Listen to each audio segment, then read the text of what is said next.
Друзья, всем привет! Сегодня мы проговорим с вами по минеральную вату.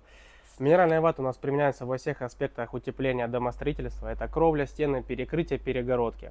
Как я уже ранее говорил, главная характеристика минеральной ваты – это ее лямбда. Это коэффициент теплопроводности. Чем ниже лямбда, тем лучше минеральная вата. Соответственно, из плюсов этот материал является абсолютно экологичным. То есть он без смол.